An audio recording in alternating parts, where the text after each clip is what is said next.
नमस्कार मित्रांनो, ठरलं तर मग या मालिकेच्या आजच्या भागामध्ये मी तुम्हा सर्वांचं अगदी मनपूर्वक स्वागत करते. आजच्या भागामध्ये आपल्याला पाहायला मिळतं, आता प्रिया सायली आणि अर्जुनकडे पाहते आणि मनाशीच म्हणते, सायली आणि अर्जुनला घराबाहेर पडता आलं नाही, पण यांची तोंड किती पाहण्यासारखी झाली आहेत असं म्हणत प्रिया खूप हसू लागते. कारण सायली आणि अर्जुनला तिला घरात अडकत आलं म्हणून ती खूप खुश असते. तर आता कल्पनाताई सायलीला आवाज देत म्हणतात, सायली, अगं सकाळी पूर्णांजींचा फोन आला होता. पूर्णांजी म्हणत होत्या की 5वीची पूजा अगदी व्यवस्थित व्हायला पाहिजे आणि पूजा झाल्यानंतर मला फोटो पाठवा. आपल्याला आमचे सबस्क्रायबर पूर्ण करायचे आहेत, म्हणून कृपया आमच्या चॅनलला सबस्क्राईब करा. शैली म्हणते, हो पाठवूयात. तर इकडे आता अस्मिता नाश्ता करण्यासाठी बाहेरच आलेली असते. कल्पनाताई म्हणतात, अगं अस्मिता, तू का बाहेर आलीस? मी आली असते ना तुझ्या खोलीत. अस्मिता म्हणते, नाही नको अगं, खोलीत बसून बसून पण कंटाळा आला आणि आता बाळही झोपलंय. म्हटलं तुमच्यासोबत एकत्रच बसून नाश्ता करेन. कल्पनाताई म्हणतात, बरं ठीक आहे. आता सायली अस्मितासाठी नाश्ता घेऊन येते आणि म्हणू लागते, अस्मिताई, तुम्हाला जर काही वेगळं खावंसं वाटत असेल ना तर मला सांगा, मग आपण तसा बेत करू. अस्मिता म्हणते, नाही आत्ता तरी नाही. तर आता सर्वजण अस्मिताची खूप काळजी घेत असतात. तर सांगितल्याप्रमाणे चैतन्य आता घरी आलेला असतो. चैतन्य येताच अर्जुन म्हणतो, चैतन्य तू आलास? असं म्हणत चैतन्याकडे जातो आणि चैतन्याला विचारतो, डिवॉर्स पेपर आणलेस का? चैतन्य म्हणतो, त्या अगोदर अस्मिता ताईला डिवॉर्स फाईल करावी लागेल, खूप मोठी प्रोसेस आहे. पण अर्जुन, मला काय वाटतं, तू अजूनही वेळ घे, अजूनही विचार कर. कारण अस्मिताच्या आयुष्याचा प्रश्न आहे. अस्मिताईचं आयुष्य उगाच वाया जायला नको, तिच्या आयुष्याचा निर्णय चुकायला नको. अर्जुन म्हणतो, नाही, आता आपले निर्णय चुकत नाहीये. तर अस्मिताई खूप मूर्खासारखे निर्णय घेते आहे. ती तिच्या आयुष्याचे निर्णय चुकवते आहेत. परंतु आता अशा व्यक्तीने खंबीर होऊन तिला या सगळ्यातून बाहेर काढायला हवं आणि मला ते करायचं आहे. तू आणलेस का? मला माहीत आहे खूप प्रोसेस मोठी आहे, परंतु आता फाईल करण्यासाठी तू पेपर घेऊन आलायस ना? चैतन्य म्हणतो, हो अर्जुन. पण त्याच वेळी आता अर्जुन चैतन्याला म्हणतो, चैतन्य तू पेपर दे. असं म्हणत चैतन्याकडून तो पेपर आणि पेन घेतो. आता पुढे जाणार तर त्याच वेळी सायली त्या ठिकाणी येते आणि अर्जुनला म्हणते, आपलं काल एवढं सगळं बोलणं होऊन सुद्धा तुम्ही पेपर मागवलेतच. अहो, तुम्ही हे काय करताय? अर्जुन म्हणतो, तू एक शब्दही बोलूच नकोस, बाजूला हो. तर इकडे अस्मिताला म्हणते, अस्मिता, आता बाळाला सगळं पोषण तुझ्यामुळेच मिळणार आहे. त्यामुळे तुला तुझ्या खाण्यापिण्याकडे लक्ष द्यायला हवं. आणि हो, यापुढे तुझ्या खाण्यापिण्याकडे मीच लक्ष देईन. तर इकडे अस्मिता सायली आणि अर्जुनला विचारते, काय चाललंय तुमचं? तर त्याच वेळी अर्जुन अस्मिताच्या समोर येतो आणि म्हणू लागतो, अस्मिता ताई, तुझ्या आणि सचिनच्या डिवोर्सच्या फाईलसाठी आपल्याला अप्लाय करायचं आहे. त्यामुळे या पेपरवर सही कर. आता हे ऐकून घरातील सर्वांनाच धक्का बसतो. प्रतापराव अर्जुनला म्हणतात, अर्जुन, एवढ्या लवकर हे सगळं करायची गरज आहे का? तर अर्जुन म्हणू लागतो, डॅड, तुम्हालाही असंच वाटतंय ना की सचिन आणि अस्मिताईने वेगळं व्हावं? मग आपण आज उद्या वाट का पाहायची आहे? आपण हे सगळं काही आजच करून टाकू ना. आता हे ऐकल्यानंतर अस्मिताला धक्काच बसतो. अस्मिता म्हणते, एक मिनिट हा, तर माझ्या डिवोर्सचा विषय आहे, माझ्या डिवोर्सबद्दल चाललंय ना, मग तो मला द्यायचा आहे की नाही हे मला विचारायला नको? आता मात्र अर्जुन अस्मिताकडे पाहू लागतो. आपल्याला आमचे सबस्क्रायबर पूर्ण करायचे आहेत, म्हणून कृपया आमच्या चॅनलला सबस्क्राईब करा. तर अस्मिता पुढे म्हणते की माझ्यासाठी परस्पर निर्णय घेऊन तू मोकळा होणार आहेस. तर प्रतापराव म्हणू लागतात, हे बघ अस्मिता, आम्हाला त्या सचिनला कधीच लात मारून या घराबाहेर काढायचं होतं, पण तू प्रेग्नेंट होतीस म्हणून आम्ही गप्प राहिलो. तर अस्मिता प्रतापरावांना प्रश्न करत म्हणते, म्हणून मी डिलिव्हरी झाल्या झाल्या डिवोर्स घेऊन टाकायचा आहे का? तर अर्जुन म्हणतो की हो, कारण थांबण्याची गरज वाटत नाहीये अस्मिताई, त्या सचिनने अजूनही त्याचा अफेअर थांबवलेला नाहीये. सायलीने त्याला रंगे हात पकडलं, त्याला बघितलं, त्यानंतर तो इथे फिरकला सुद्धा नाहीये. तुला कळतंय का, त्याला काही फरक पडत नाहीये. मग तू का त्याची वाट बघतेस? कशासाठी? तू आता त्याच्या गर्लफ्रेंड सोबत एन्जॉय करतोय. तुला कळतंय का अस्मिताताई? त्यामुळे अस्मिताई, आता डिवोर्स घेणं हा एकमेव पर्याय आहे आणि हाच योग्य पर्याय आहे. नाहीतर तू आयुष्यभर त्या माणसाला शोधत राहशील. तर आता अस्मिता सायलीला म्हणते, सायली, मी तुला जे काही सांगितलं ते डायरेक्ट जाऊन तू अर्जुनला सांगूनही टाकलंस ना, आणि म्हणूनच याने एवढं मोठं टोकाचं पाऊल उचललंय ना. तर सायली म्हणू लागते, अस्मिता ताई, मी यांना सांगितलं हे मला माहीत आहे आणि हे मी का सांगितलं हेही मला माहीत आहे. परंतु मला माहीत आहे की तुम्हाला त्रास होतो आहे, परंतु हे करतायत ते चुकीचं नाहीये.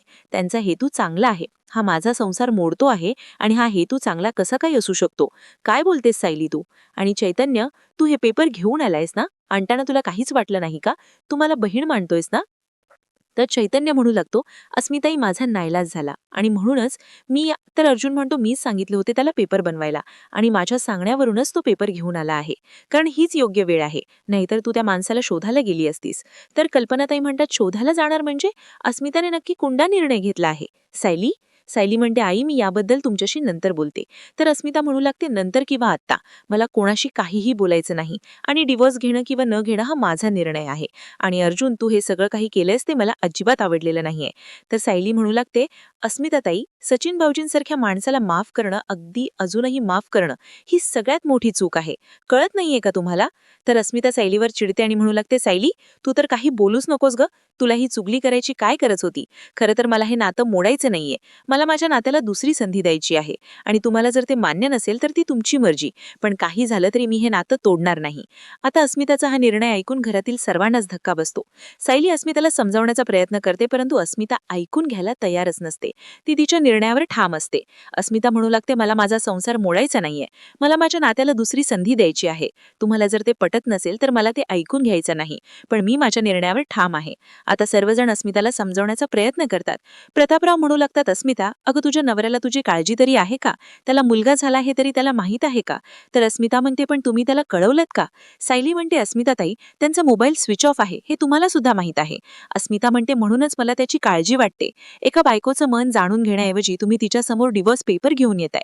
पण मला या डिव्होर्स पेपरवर सही करायची नाहीये. मला माझा संसार वाचवायचा आहे, कारण माझ्या नवऱ्यावर माझं प्रेम आहे." असं म्हणत अस्मिता आता कोणाचं ऐकून घ्यायला तयारच नसते. ती रागानेच रूममध्ये निघून जात असते. सर्वजण अस्मिताला नाश्ता करायला सांगत असतात. अस्मिता म्हणते, "हे पेपर बघून माझं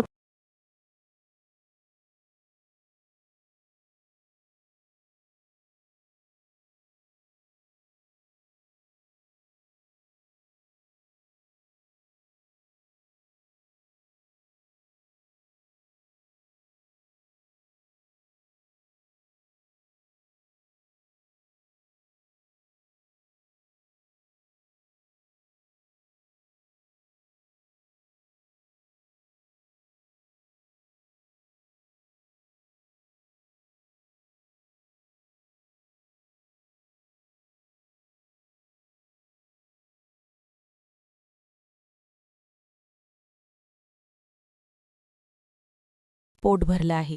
तर कल्पनाताई म्हणतात, "अस्मिता, तुझी ही चिडचिडपणा थांबव आणि तुझ्यासाठी नाही तर बाळासाठी तरी तुला नाश्ता करावाच लागेल.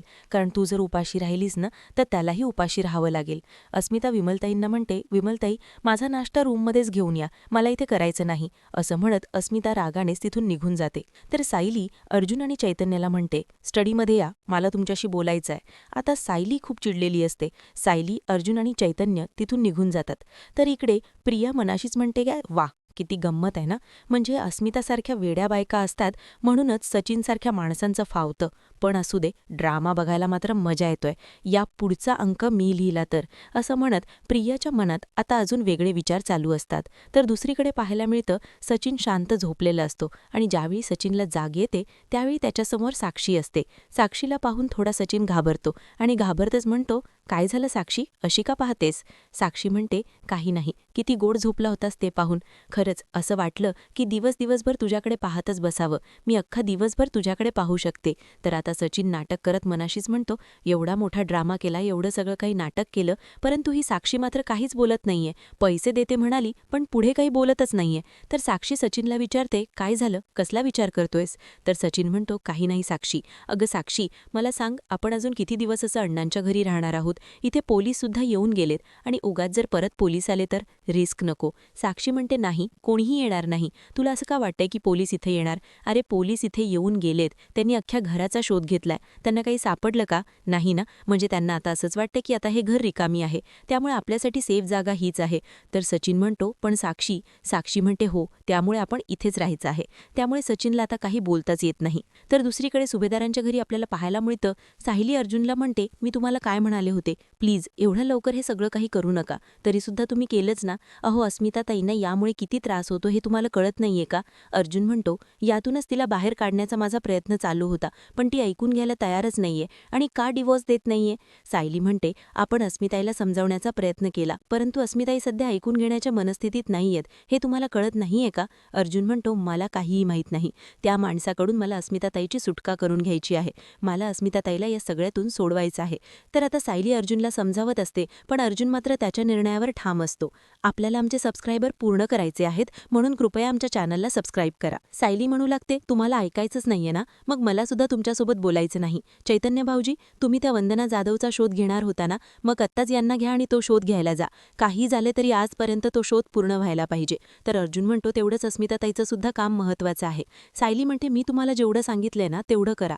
तर आता अर्जुन म्हणतो, "अस्मिताताई चुकते हे कळतंय, तरीसुद्धा आपण तिचे सुकण्याला खतपाणी घालायचंय का?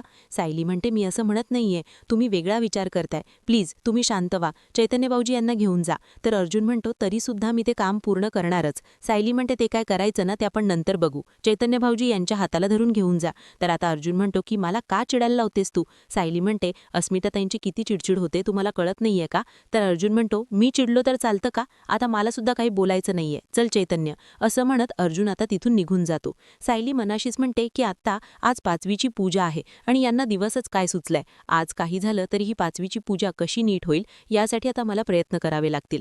सायलीला काय करावं काहीच कळत नसतं. तर दुसरीकडे पाहायला मिळतं महिपत सिर्केंच्या घरी सचिन साक्षीला म्हणतो साक्षी, तू एक गोष्ट विसरतेस का? माझे आई वडील सुद्धा पनवेलमध्येच राहतात, त्यांना जर काही झालं तर? साक्षी म्हणते डोंट वरी, तुझ्या आईबाबांना काहीही होणार नाही. सचिन म्हणतो पण आपण या बंगल्यावर राहिलो तर आपण दोघेही काहीच करू शकणार नाही हो साक्षी, त्यामुळे मला तरी असं वाटतंय की आपल्या दोघांपैकी एकाने तरी इथून बाहेर पडायलाच हवं. एक काम कर, तू इथेच थांब, मी इथून बाहेर पडतो, कारण एकाने कोणीतरी बाहेर जाणं गरजेचं आहे, कारण दोघेही आपण इथेच थांबलो तर अण्णांना जेलमधून कोणीच सोडवू शकणार नाही. ते सचिनला साक्षी म्हणते करेक्ट आहे तुझं, अण्णांना तर सोडवायलाच हवंय, परंतु तू इथून बाहेर पडून एक्झॅक्टली काय करणार आहेस? आता साक्षीचा हा प्रश्न ऐकून सचिनला काय बोलावं काहीच कळत नाही. सचिन साक्षीला म्हणतो साक्षी ऐक, इथून जवळजवळ म्हणजे वस्तीच्या बाहेर कुठे अण्णांचं गोडाऊन वगैरे आहे का? साक्षी म्हणते हो, पण तिथे जाऊन तू काय करणार आहेस? आता सचिन त्याच्याकडे असणारा प्लान साक्षीला सांगू लागतो. तर दुसरीकडे पाहायला मिळतं घडलेला सर्व प्रकार ज्यावेळी सायली कल्पनाताई आणि प्रतापरावांना सांगते त्यावेळी कल्पनाताई म्हणतात काय अस्मिता स्वतः त्या सचिनला शोधायला जाणार आहे? तिचं डोकं वगैरे फिरलंय का?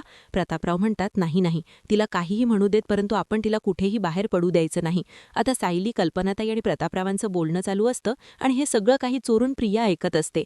तर प्रतापराव म्हणू लागतात आपण अस्मिताला कुठेही बाहेर पडू द्यायचं नाही, आपण डोळ्यात तेल घालून तिच्यावर लक्ष ठेवायचं आहे. कल्पनाताई म्हणतात अहो पण अस्मिता ओली बाळांचे आणि खरं तर तिला घराबाहेर पडायचंच नाहीये आणि ही मात्र निघालीये नवऱ्याला शोधायला. तर सायली म्हणू लागते अस्मिताताईंचं हे बोलणं ऐकून यांनाही खूप काळजी वाटली होती आणि म्हणूनच त्यांनी घटस्फोटाचा अडजा आणला होता. परंतु आई मला असं वाटते की मी आता घरीच राहते, कोणी ना कोणी सतत अस्मिताताईसोबत राहणं खूप गरजेचं आहे. त्यांना आता आपली गरज आहे, त्यांच्या हौशे मौजेत किंवा कुठल्याही रीतीभागी काही कमतरता पडायला नको. कल्पनाताई म्हणतात खरे आहे अगं, आज 5वीची पूजा आहे, त्यात तिचं थोडं मन रमेल आणि ती थोडी शांतही होईल. तर प्रतापराव म्हणतात मग तुम्ही वाट कसली बघताय, तुम्ही पूजेची तयारी करायला घ्या. आणि प्रतिमा आणि सुमनला सांगितलंय ना? तर कल्पनाताई म्हणतात हो मी कळवलं आहे. तर प्रतापराव म्हणतात बरं चला मग पूजेच्या तयारीला लागा. तर सायली कल्पनाताईंना म्हणते आई पूजेची तयारी करायला हवी ना, काय काय साहित्य लागणार आहे ते आपण बघूयात का? कल्पनाताई म्हणतात हो चल, विमल अगं जरा ती डायरी दे बरं. असं म्हणत कल्पनाताई आणि सायली आता पूजेची साहित्याची यादी तयार करत असतात. तर इकडे प्रिया मनाशीच म्हणते सायली तर इथे आहे, मग अर्जुन कुठे गेलाय? अर्जुन एकटाच तर माझा शोध घ्यायला गेला नसेल ना? यांच्यासमोर कितीही प्रसंगांना कितीही अडचणी आणा आणि यांना कितीही थांबवण्याचा प्रयत्न करा, हे शेवटी मार्ग काढतातच. आता सायली इथे आहे म्हणजे अर्जुन नक्की शोध घेण्यासाठी गेला असावा. आता काही करून त्याला थांबायला हवं, पण काय करू, कुठे गेला असेल अर्जुन? आता प्रिया विचार करत राहते. इकडे मात्र प्रिया विचार करत राहते आणि इथे मात्र अर्जुन आणि चैतन्य पोलीस स्टेशनलाही पोहोचलेले असतात. आता अर्जुन आणि चैतन्य सर्व रजिस्टर चेक करत असतात. त्या रजिस्टरमध्ये वंदना जाधव यांच्याबद्दल काही माहिती सापडते का? त्यांनी तक्रार केलेली असता त्यांचा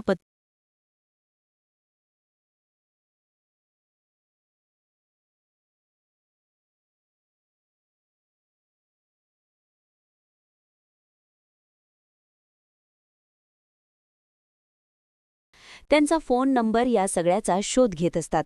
तर आता तिथे असणारे कॉन्स्टेबल अर्जुनला मदत करत असतात आणि आता ते एक गाठोडं अर्जुनला देतात आणि म्हणू लागतात सर यामध्येच तुम्हाला ते डिटेल्स सापडतील. असं म्हणत ते आता रजिस्टर दाखवतात आणि म्हणू लागतात सर तुम्ही ज्यांच्याबद्दल शोधत आहात ना वंदना जाधव, त्यांचे हे डिटेल्स आहेत, हा त्यांचा घरचा पत्ता आहे आणि हा फोन नंबर आहे.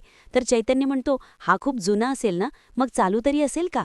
तर कॉन्स्टेबल म्हणू लागतात 25 वर्षापूर्वी मी इथे जॉईन झालो होतो आणि त्यावेळी ह्या बाईंची तक्रार मीच नोंदवून घेतली होती, त्यावेळीचाच हा पत्ता आणि फोन नंबर आहे. आता चालू असेल की नाही काहीच माहीत नाही. अर्जुन म्हणतो बरं ठीक आहे, पण मी याचा फोटो काढून घेऊ शकतो का? तर कॉन्स्टेबल म्हणतात की हो नक्कीच घेऊ शकता. आता अर्जुन वंदना जाधव यांच्या माहितीचा सगळा फोटो काढून घेतो आणि कॉन्स्टेबल यांना विचारतो तुम्हाला वंदना जाधव यांच्याबद्दल अजून काही माहीत आहे का?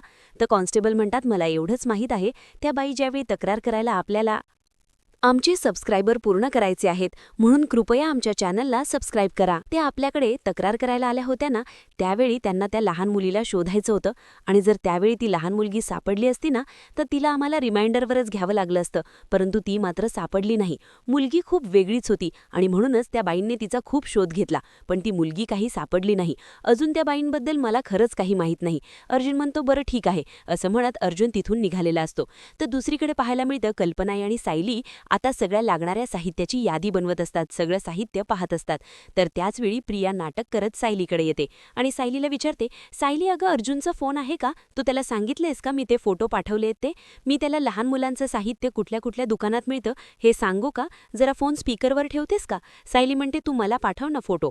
मला पाठवले तरी काहीच हरकत नाही. प्रिया म्हणते पण अर्जुन मार्केटलाच गेलाय का की अजून कुठे गेला आहे? सायली म्हणते या सगळ्या नसत्या चौकशा करण्यापेक्षा ना जरा आजच्या कार्यक्रमाच्या तयारीला लाग, म्हणजे थोडीफार मदत कर. सगळ्यांचाच हातभार लागणं खूप गरजेचं आहे ना, पूजा सुद्धा खूप महत्त्वाची आहे.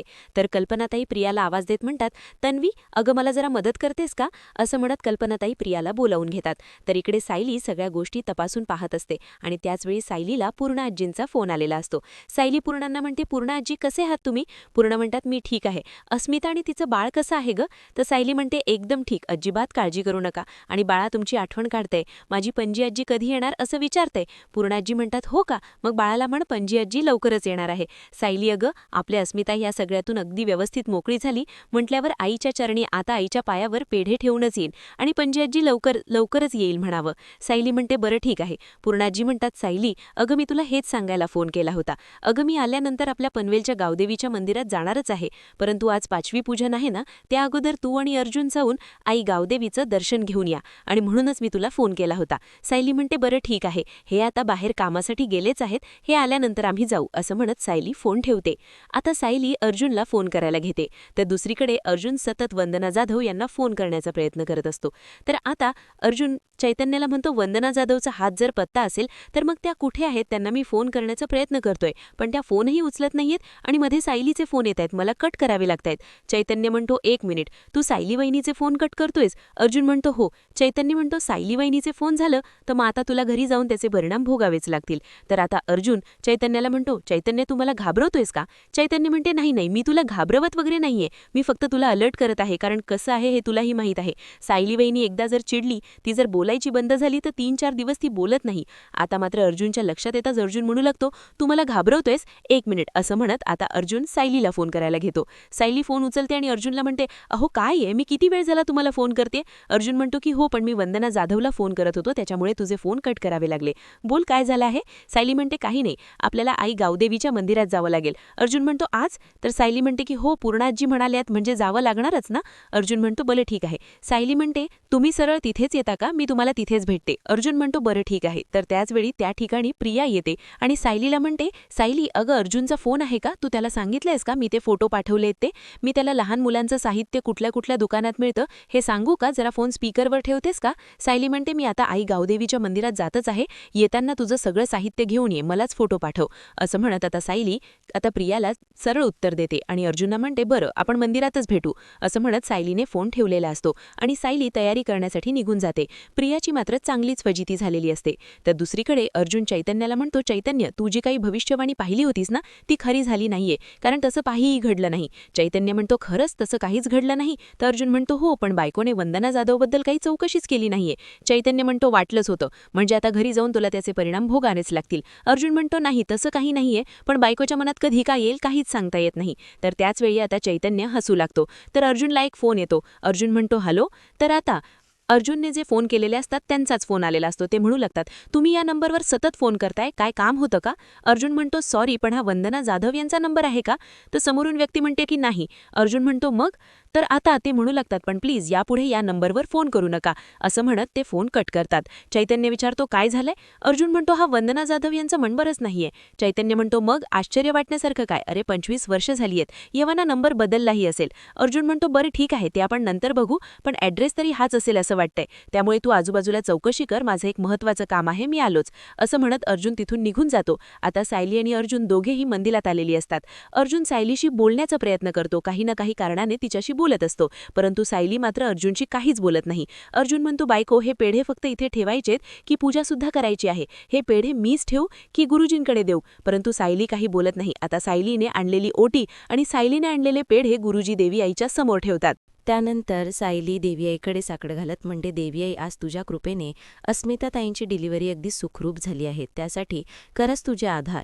परंतु देवी आई, अजूनही आमचं घर संकटातून बाहेर पडलेलं नाही. काही ना काही संकटं येतच आहेत. त्यातही अस्मिताताई सचिन भाऊजींच्या या चुकीच्या वागण्याला खतपाणी घालत आहेत. तर दुसरीकडे प्रियाने आमच्या दोन्ही घरांची ताटातूट केली आहे, दोन्ही घरांची फसवणूक केली आहे. आता प्रिया आणि सचिन भाऊजी या दोघांनाही त्यांच्या कर्माची शिक्षा दे.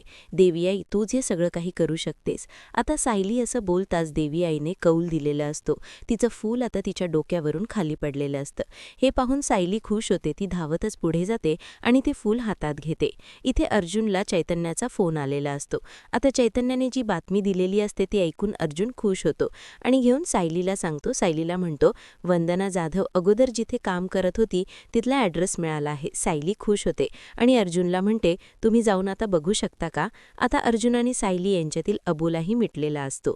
तर आता सायली लगेच देवी आईला नमस्कार करून बाहेर येऊन उभी राहते. अर्जुन देवी आईला थँक्यू म्हणतो आणि लगेच बाहेर येतो. अर्जुन सायलीला म्हणतो, बायको, तू माझ्याशी बोलतेस ना, तुझा राग गेलाय ना? तर सायली अर्जुनला म्हणते, कल्पना जाधवीचा पत्ता, तिची आपण जो शोध घेत आहोत तो जर आजच पूर्ण झाला तर ती जर आजच आपल्या हाती लागली तर किती बरं होईल ना. म्हणजे प्रियाने जी काही फसवणूक केली आहे, प्रिया ज्या गोष्टी लपवण्याचा प्रयत्न करते त्या आपल्याला लवकरात लवकर कळतील. तिचं सत्य सगळ्यांसमोर येईल आणि या सगळ्यामध्ये प्रियाने विणलेल्या जाळ्यात प्रियाच अडकत जाईल. तिचं तिलाही कळणार नाही. आज आपण देवी आईच्या मंदिरात आलो आणि तिथेच आल्यानंतर वंदना जाधवबद्दल माहिती कळणं म्हणजेच हा देवी आईने दिलेला एक संकेत आहे. आता त्या प्रियाच्या पापांचं माप हे तिच्याच पायाशी ठेवायचं आहे. जिने आजपर्यंत सगळ्यांना त्रास दिलाय, ज्यांना ज्यांना तिने त्रास दिलाय त्या सगळ्यांना तिच्यासमोर उभं करायचं आहे आणि सगळ्यांसमोर तिला नाक घासायला लावायचं आहे. अर्जुन पुढे म्हणतो, आता पुढच्या काही दिवसातच घरच्या सगळ्यांना कळेल की प्रिया ही तन्वी नाहीये. सायली म्हणते, आपण घरच्यांना सगळे प्रियाचे विरुद्ध असणारे आपल्याकडचे पुरावे दाखवू आणि तिने घातलेला हा खोटा मुखवटा फाडू. आता लवकरच प्रियाचं सत्य बाहेर येईल आणि सगळ्यांना कळेल की ती तन्वी नाही तर ती एक वेगळी मुलगी आहे आणि ती कोण आहे हे सत्य घरच्यांसमोर येईल. अर्जुन म्हणतो, येस, हे लवकरच होणार आहे. असं म्हणत सायली आणि अर्जुन हातमिळवणी करतात. अर्जुन म्हणतो, ठरलं तर मग आता मिशन प्रिया, जिचं सत्य सगळ्यांसमोर आणण्यासाठी सायली अर्जुनची धडपड चालू असते. तर दुसरीकडे पाहायला मिळतं, साक्षी सचिनला एका गोडाऊनमध्ये घेऊन येते आणि म्हणू लागते, अशी 2 ते 3 गॅरेज आमच्याकडे आहेत, पण ती आता बंदच असतात. आम्हाला जर काही काम असेल तरच ती आम्ही उघडतो. तर सचिन म्हणतो, बरं ठीक आहे साक्षी, तू आता निघालीस तरी चालेल. साक्षी म्हणते, सचिन नाही, मी तुला सोडून कुठेही जाणार नाही, कारण तू जर अस्मिताकडे गेलास तर. सचिन म्हणतो, मला जावं लागेल ग, नाटक म्हणून तरी मला जावं लागेल, पण माझ्यावर विश्वास ठेव, हे फक्त नाटकच असेल. साक्षी, तुला कळतंय ना, माझ्या डोक्यावर खूप लोन आहे आणि ते सगळं लोन मला फेडायचं आहे आणि यासाठी मला अस्मिताचा पैसा वापरावा लागेल. नाटक म्हणून का होईना, परंतु मला अस्मिताला भेटावं लागेलच. तर साक्षी म्हणते, पण सचिन म्हणतो, प्लीज मला समजून घे, मी फक्त तुझाच आहे, कारण माझं तुझ्यावर प्रेम आहे, त्यामुळे मी तुला सोडून कुठेही जाणार नाही. साक्षी म्हणते, पण सचिन म्हणतो, साक्षी अगं प्लीज समजून घे ना, आपल्याला अण्णांना सुद्धा सोडवायचं आहे ना. तर साक्षी म्हणते की हो, मला 2 गोष्टी हव्यात, एक तर मला तुझ्याशी लग्न करायचं आहे आणि दुसरं म्हणजे मला अण्णांना सोडवायचं आहे. खरं तर मी तुझ्यापासून दूर राहणं माझ्यासाठी खरंच खूप डिफिकल्ट होणार आहे, परंतु कसं आहे ना, तू माझ्याशी लग्न करणार या विचाराने मी ते सगळं काही सहन करायला तयार आहे. साक्षी सचिनच्या पूर्णपणे प्रेमात वेडी झालेली असते आणि सचिनच्या बोलण्यावरती विश्वास ठेवते. सचिन नाटक करत म्हणतो, सो ब्युटिफुल, तू काळजी करू नकोस, आपण लवकरच लग्न करणार आहोत. साक्षी आता तिथून निघून जाते. सचिन म्हणतो, चल आता तुझ्या कामाला सुरुवात कर. सचिन दीक्षित, आता सचिनने एक नवीन नाटक रचलेलं असतं ज्यामुळे अस्मिताचा त्याच्यावर विश्वास बसेल. सचिन स्वतःला त्रास करून घेतो, स्वतःला मारून घेतो, जखमा करून घेतो, कपडे फाडून घेतो आणि त्यानंतर आपला मोबाईल स्विच ऑन करतो. तर दुसरीकडे सायली अर्जुन मंदिरातून निघालेले असतात. त्याचवेळी इन्स्पेक्टर साहेबांचा अर्जुनला फोन येतो आणि ते म्हणू लागतात, सचिन दीक्षित यांचं लाईव्ह लोकेशन सापडलं आहे. अर्जुन अर्जुन म्हणतो ठीक आहे मी तिथे पोचतोच. आता सायली अर्जुनला विचारते कोणाचं लोकेशन सापडलं आहे. तर आपल्याला आमचे सबस्क्रायबर पूर्ण करायचे आहेत म्हणून कृपया आमच्या चॅनलला सबस्क्राईब करा. अर्जुन म्हणतो सचिनचं. तर सायलीला अर्जुन म्हणू लागतो पण तू घरीच जा. सायली म्हणते की हो मला घरीच जावं लागेल कारण आज 5वी पूजन आहे. असं म्हणत सायली घरी जायला निघालेली असते. तर दुसरीकडे अर्जुन लोकेशनवर आता इन्स्पेक्टर साहेब आणि अर्जुन त्या दिशेने निघालेले असतात. आता सचिनचा विश्वास असतो की पुढच्या 10 मिनिटात अर्जुन आणि पोलीस इथे येतीलच आणि म्हणूनच आता Sachin tick tick 1 tick tick 2 tick tick 3 असं म्हणत असतो. तर दुसरीकडे सुभेदारांच्या घरी 5वे पूजनाची खूप छान तयारी केलेली असते. हिया तिथे असते. अस्मिताला सचिनची आठवण येत असते. म्हणू लागते काय करू, फोन करू का, बघू का एकदा तो काय करतोय, पण त्याचा फोन स्विच ऑफच असेल. तर दुसरीकडे सचिन टिक टिक 10 असं म्हणेपर्यंत अर्जुन आणि पोलिसांची गाडी तिथे पोचलेली असते. पोलिसांच्या गाडीचा आवाज येताच सचिन खुश होतो आणि ठरल्याप्रमाणे त्याने त्याच्या नाटकाला सुरुवात केलेली असते. आता अर्जुन आणि इन्स्पेक्टर साहेब तिथे पोचताच अर्जुन दरवाजा उघडतो आणि पाहतो तर तिथे सचिन मात्र खाली कोसळलेला असतो. ते पाहून सचिनला त्या अवस्थेत पाहून अर्जुनला धक्काच बसतो.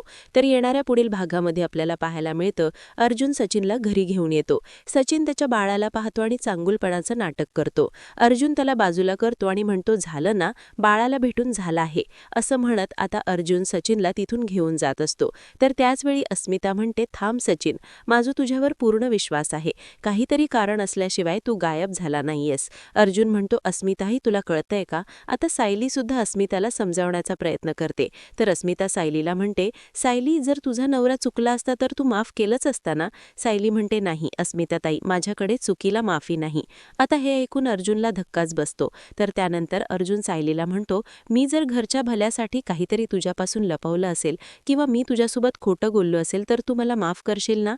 तर सायली म्हणते म्हणजे तुम्ही माझ्यापासून काही लपवलंय का. आता सायली मात्र घाबरून जाते. सायलीला धक्काच बसतो. सायली अर्जुनकडे उत्तराची वाट पाहत असते. आता अर्जुन सत्य सांगेल का हे पाहणं अतिशय रंजक ठरणार आहे. मित्रांनो, अशाच मालिकांचे नवनवीन अपडेट पाहण्यासाठी चॅनलला नक्कीच सबस्क्राईब करा. आजचा हा व्हिडिओ तुम्हाला कसा वाटला हे कमेंट करून नक्कीच कळवा. आजचा हा व्हिडिओ जर तुम्हाला आवडला असेल तर व्हिडिओला लाईक करायलाही विसरू नका. आणि व्हिडिओ पाहिल्याबद्दल तुम्हा सर्वांचे अगदी मनःपूर्वक धन्यवाद.